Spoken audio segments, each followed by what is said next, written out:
Hello everyone, my name's Frank and I'm glad that you're here.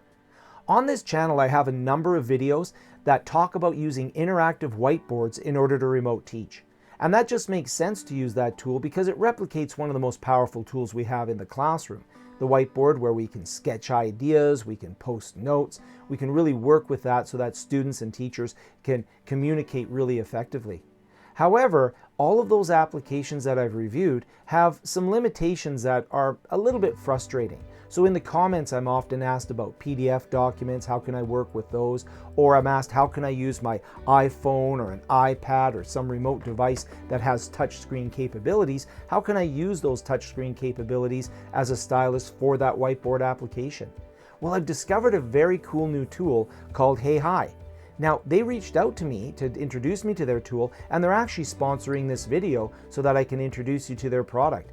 It's really good, and it's worth taking a look at. Let's go have a look at how HeyHi solves a lot of the whiteboard problems that we have with other applications and allows us to effectively remote teach.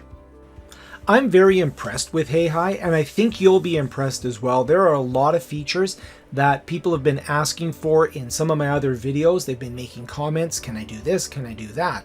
And in this particular product, you can do a lot of it. So it's very, very good. So if I go to their main website, I go to heyhi.sg, and you'll notice that I can join a meeting. I don't need to have an account to do that. I just need the meeting details, and I can log in or sign up. So I've already created an account. So I'm going to go to log in. And in my case, I've set it up to log in using my Google account. So I'm going to log in with my Google account. This brings me to a dashboard, and I'm going to show you a few elements. So the first element is the upcoming, ongoing, and finished meetings. So this gives me the ability to schedule meetings, have meetings that are ongoing, as well as keep track of all the meetings that I've finished. You can download these as well. So that's a big plus to this particular product because it allows us to download our completed whiteboards and then distribute them using email or post them to a website. We have the dashboard here where I can start a new meeting, and we're going to do that in a moment. And then over here, I have the calendar showing any scheduled meetings will appear on there, as well as an available time link. Now, what's important here is you'll want to make sure that you go up to your account profile. And in your profile, you'll want to put in your picture or a logo, as I've done in my case, but you can also set your time zone. And that's really important, especially if you're scheduling meetings and such. So now let's go ahead before I start any meeting and show you a great feature. And there's going to be a lot of them. So the first neat feature is something called the library. So what I can do is go into the library and I can pre-populate my environment with all sorts of resources that I might use. So the first thing I'm going to do is click on the new, and I'm going to create a new folder. And the first folder is going to be for files. Now, some of you are already seeing that it says for polls, and I'm going to demonstrate polls. That's coming up, so stay tuned in the video. And also down below, I'll put chapter markers in. So if you want to jump between features or review a specific feature, you'll be able to find it easy. So the first one I'm going to do is create a folder of photos. And these will be photos for the West Coast Trail hike that we're planning. So this allows me to organize my environment. So if I have multiple classes that I'm teaching or multiple documents I want to keep track of, I can create a folder structure for them. And when I go into that folder, so I'll just double click, I'm in there. I'm going to go up here and click on new, and I'm going to upload files. Now what's really nice here is I can just drag and drop folders in there. So if I go into my file explorer here and I grab a bunch of different images here, grab a bunch of images of the West Coast Trail, drag them in, and here they come. So now I'm going to have a library of all these different photos that I can easily add to any meeting that I have, any whiteboard that I want to produce. And I'm going to put a name in there. We'll call it West Coast Trail Photos. And we'll say, well, that was in 2017 that I did this hike. So once they've all uploaded, now I'll be able to hit the upload button, and they will all live in this folder there for me to use. Now, obviously, I might want to give them more descriptive names, but that's more of a naming issue for me. Let's go back to all documents, and let's create another folder now. Let's create another new folder. So we're going to create a new folder, and this one will be again for files, and I'll call this PDF checklists. So we have a bunch of PDF checklists that I'm going to use for my hike. So we'll create that. And let's go put something in there. So we'll go into that folder. Well, I went into the photos. Let's go into the checklists. and we'll click on New, and I'll upload a file into there. And again, I could drag in there, but in this case, I'll browse just to show you the other way of doing it. And I will grab a backpacking checklist that we want to have in there. So we want to have a backpacking checklist in there, and we'll call it backpacking checklist. So I have a PDF on there. Oh, I want to spell checklist correctly, so I'll make a backpacking checklist.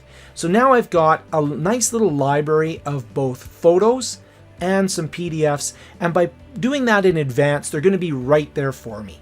Now let's go and have a look at a meeting and just how exciting it is that I can use those photos, those images, the PDFs in there, and how I can also have a number of very useful features. So I'm going to go and click on New Meeting. So let's go ahead and create a new meeting.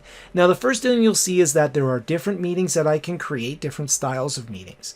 So the first one is a real interactive, up to 4 participants. Everybody can interact. Everybody has a video feed coming in. This is great for small tutorials and small group work. You can do a lecture here where you can present. People can have the video on the call with the host, but they won't see the other guests. So you'll hear the other guests. That's a privacy issue. And then underneath lecturing, you can have everybody has video and audio. You can ask for permission to speak. That controls making sure that not everybody's speaking at once. A live stream where you're sharing your audio and video. And then a whiteboard where you have your guests communicate via chat. Now I'll give this meeting a name, and we'll call this Backpacking the West Coast Trail, and we're planning this trip in 2022. Oh, I did a horrible job of spelling here, so we'll just make sure that I correct my meeting. I don't want to embarrass myself in front of my guests. And I will now start that meeting. So the meeting's going to start up. And one of the things I really like, again, there's a lot of things I really like about this product, is you get a meeting ID, you get an access code, and a link. What this means is I don't have to have organizational accounts for everybody that I want into my meeting. I could, let's say I wanted to bring in a backpacking expert. So what I can do is send her a link of this meeting with the code, and she can just come in, join the meeting, talk to everybody about what it's like to backpack the West Coast Trail, and I didn't have to create an organizational account for her. Plus, I can lock the screen when people come in and disable the chat. So I have a lot of sort of preliminary control over the meeting before it even begins. And I can copy that link. Now I can send it in an email. I can send it in a schedule request, a meeting request. I can post it to a website, whatever works for me. And now I'm going to go to this meeting. So now I go to this meeting, and you'll notice that it creates the meeting in a new tab. And so I still have my dashboard here where I can control it. So I still have a lot of control here, but this is the actual meeting tab. And now I put my name in there, Frank. I have the access code, and I can test my connectivity. I'm going to join the meeting where it'll conduct a microphone and a camera test. Now in my case, I'll start waving because the camera is going to turn on. You can see that I passed both. So I go in here, the camera's here. It gives me a choice of the camera I'm going to use. I don't have a built-in camera, so I use a cam link in order to connect up to a little camera, and then like an actual camera. And then I've got my external microphone, my Yeti. So you can, of course, change that to any other audio device you have in there, and you can change it to any of the different cameras that you might have in there as well. So now I'm going to say finish, and now I'm in the meeting. Now, right now, I'm the only one in the meeting, but you can see that I've got up here one participant in the meeting. You can see my camera up here in the corner, and this looks really slick. As I get more participants, they're all down the side here, and I can mute their camera, I can mute their audio, so I'm in control of this meeting. And in fact, I'm going to do that right now. I'm going to mute my camera and mute my audio, just because as I'm recording this, I don't want to get any feedback, and I'll be looking around a lot. So you can see here, I've got my owner account. That's who I am. If I go in here, I can even share the screen out. So I can share my screen out to other people. So I've got 3 screens connected to my computer. So this is the one that we're seeing right now. I've got a screen off to the side where I've got a remote Raspberry Pi connection, and then I've got another screen for monitoring. So I can share an entire screen. I can share out a specific application window. I have a lot of applications running right now, and I can even share out one of the tabs of my browser. So I can go in here, for example, if I want to share out my Frank's class website, it'll share just this tab. For now, I'll cancel that, but the idea is you have some great sharing options here.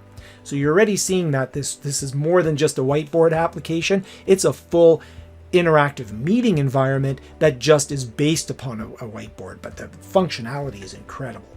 Down below here, I have a whole bunch of controls. Now I'm going to show you the standard controls. You're going to get very excited when I show you that control. But let's start with some of the standard ones. So I can go in and draw a squiggly line. I can go in and change the color of a pen. These are all things you would expect from any whiteboard application. Change the thickness of the pen. And of course, you can go in and you can erase anything that you may have done that you don't like. So these are all standard controls: a pen, an eraser, a highlighter, so I can go in and highlight something. Here's a unique control, a laser pointer.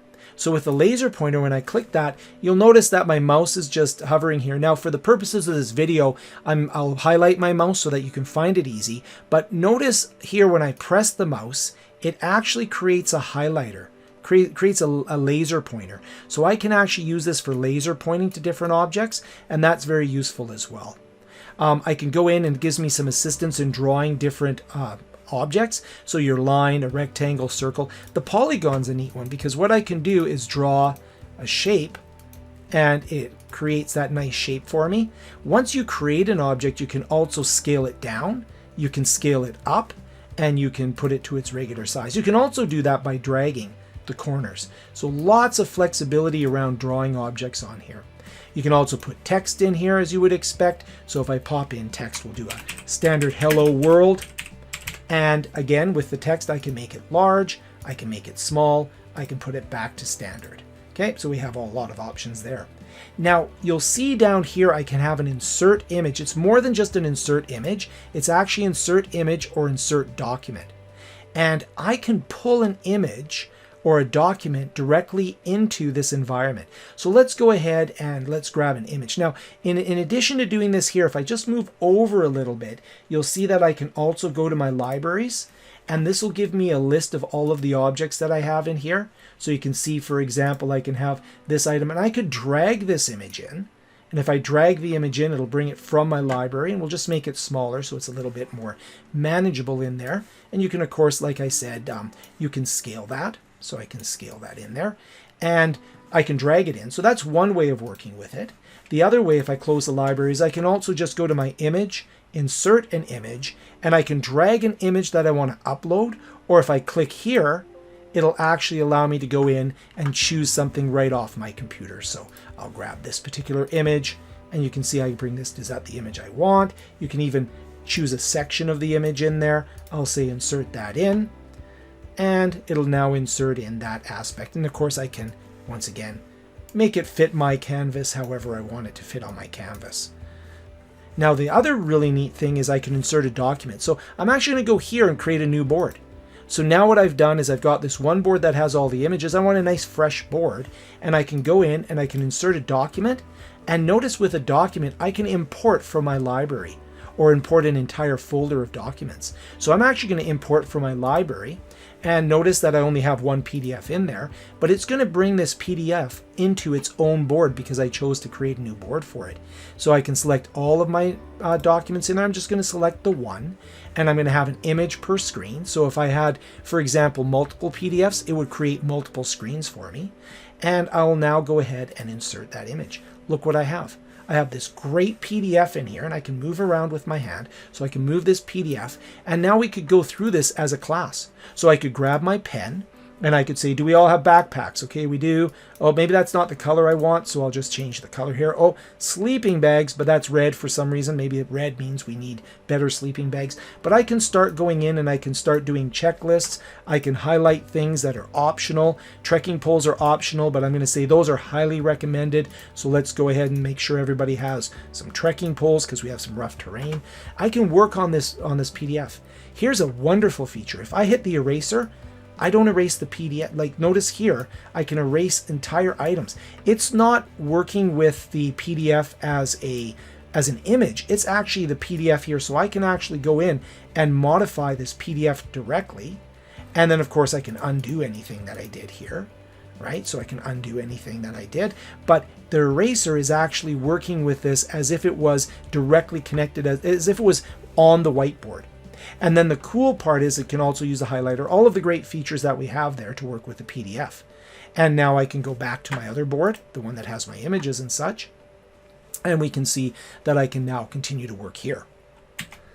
So already I'm pretty impressed with this product, that there's a lot of cool things I can do. I'll just go to my hand so I can move things around. And already it's very neat, but now there's a few features that are incredible that I have not yet seen in any other product. If I go down here, I can draw with touch. I can install an application, the HeyHi application, on my iPad or on my iPhone or on an Android device. And when I say draw with touch, it's going to give me a QR code. And all I need to do is open up that application on my iPad. So I'll use my iPad here. And when I open up the application on my iPad, just to make things easier, I'll show you what my iPad looks like. So my iPad currently looks like this. So this is my iPad screen. So you can see on my iPad, I've opened up the HeyHi application and I can join with a QR code. So when I say join with a QR code on my iPad, it's going to ask me to take a picture of that QR code. So let me just go and move my iPad off to the side here from the screen here, and I'll just hold my iPad up to the screen. It's going to capture the QR code. Once it captures that QR code, it's going to join the meeting, and I'll bring my iPad screen back so you can see. So now I've joined this meeting. So now that I've joined this meeting, if I go to screen 1, so I go here, you can see I'm part of this meeting. So I'll just close the QR code here and we'll bring my iPad back up. I'm here in this meeting. So you can see my main screen here and you can see this is my iPad here. So on my iPad, I'm just going to go in, choose the pencil, and I'm going to draw a circle. So you can see I'm drawing objects on my iPad and they will appear. Let's just go underneath here and draw a squiggly line. You can see that they appear in the main meeting. So now I've effectively got a touch screen that I can use to participate in the meeting. So instead of having to draw on my computer screen using my mouse, I can now grab a stylus or just use my finger and I am able to work with the iPad stuff. I can, I'm scribbling in there. I can go in and change, for example, I could insert an image. I could go in and on my iPad, I could even grab a camera image. So let's use my camera image or my photo library. And what I'm going to do is I'm just going to take a picture on my iPad. So if I take a picture on my iPad, let me go and show you the iPad. So here's the picture that I took on my iPad. I'm going to use that photo for the meeting. I'm now going to crop out whatever portion of the photo that I want to be part of the meeting and hit the select button. And now that I select this button, it's going to insert that image that I just chose to put into the meeting. It's going to put that into the meeting. So we can see here, it pops into the meeting. It's going to pop on my main screen and I can manipulate it around as well. So this is a very, very useful feature. Another feature I like, by the way, is if I choose the erase button here, or not the highlight, choose the eraser. If I want to work with this image, this is actually as if it was stuck to my whiteboard. So I can actually go in and I can erase elements of this image without, well, I can just show you. I can erase all sorts of things on this image and it's actually erasing it as if I was erasing a whiteboard. So I find that to be an exceptionally powerful way of interacting with this environment. So you can see it's a bit of a messy whiteboard here, but you're getting the idea as I'm contributing to it using both my iPad or my iPhone if I wanted to, as well as interacting with the mouse. So lots and lots of good features here. Let's have somebody else come and join the meeting. Okay, so I have somebody here that's running a Raspberry Pi, very inexpensive computer, and this is a computer that is fantastic to help students learn how to program. I have lots of videos on the Raspberry Pi on this channel, but the key here is that it does not require a powerful computer for anybody to participate in this meeting. So if students at home do not have a powerful computer, as long as they have a web browser and an internet connection, they're going to be able to participate. Now, they don't have to sign up. They can just join a meeting. And all they have to do is put in the meeting ID, and then they'll be able to put in their name, and they'll be able to put in the passcode. So let me go back to the main screen here, and let me go into the ellipse, and then go into the meeting info. Here is my meeting ID. Here is my passcode. I'm just going to go in here and I can copy this info and send it to them. But for this video, I'm just going to type it in. So they're in the meeting here and you can see they see what I see on my screen. So this is a remote session into that Raspberry Pi, but this could be anywhere, of course. And now if I do something on the main screen, and they can even participate. So if they go in here and they say, okay, I want to use a let's use a different colored pen here. Let's use an orange pen, and we'll make it a thick pen. And they'll put the pen here, and they'll put a big arrow saying, I want to climb up on this rock. And you'll see in the main meeting over here that their contribution is captured in the main meeting. So their contribution is here as well. So we're back on their computer, so you can see everything between these two, the remote computer and my computer, is being shared. So very, very useful. I'll just move them off to the side here so we can continue. Okay, so there's so many things that we've seen here. I'm going to add a new board. Now I can add a new board in order to get another space that's clear. Let's actually go back to this main board that's sort of looking messy because we were discussing ideas and such. I can just hit the ellipse here and I can actually clear the board altogether. So in this case, everything's erased. So what you may wish to do is save that before you erase it, but I just wanted to clean things up. And I'm just going to pop in. We'll go ahead. We'll insert an image in here. Just grab another image from the West Coast Trail. Grab this guy here. And now we have a nice image there. And we're going to talk a little bit about ocean safety and making sure that we don't hike if there's a tide coming in and all that good stuff.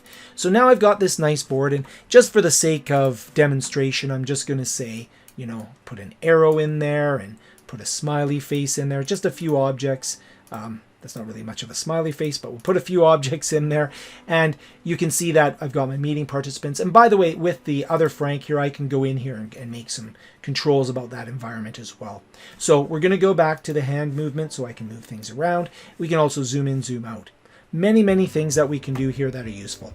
One of the things that's also extraordinarily useful is being able to save this particular whiteboard. So I can save all of the boards I've created, or I can just save some. If I go into, again, the menu here, and I can go in, I can download the current board or download all of the boards that are part of this meeting. And what it's going to do is allow me to save these. So I can now post these into my website. I can post these into a group forum. I can go in and I can post these all over the place. You can see that I've got this whiteboard here. I can save it. Right, I can go in, I've got the whiteboard there that I can save. We'll close that one down. We'll allow the download multiple files. We have to permit that the first time. And you can see that the other boards, for example, the PDF that I created is also going to be downloaded. And if I look at my downloads, I will see all of these whiteboards being downloaded. So you can see underneath my downloads, I have this whiteboard. Go back to my downloads. I have this whiteboard with a PDF that we marked up. So I have my marked up PDF. In my library, I have a clean PDF. So every time I create a camping trip, I get a clean PDF, go through it together, and then of course I can save the download. Okay, so let's close these downloads. We've got those all that we wanted. And that's a very handy way of getting all of the whiteboards that you worked on saved. So then when I'm done with the meeting, I can go ahead and I can close the meeting. Do is go back to my dashboard. So you can see the meeting is running right now. And if I go to the menu here, I can now duplicate that meeting. I can export the boards from here as well.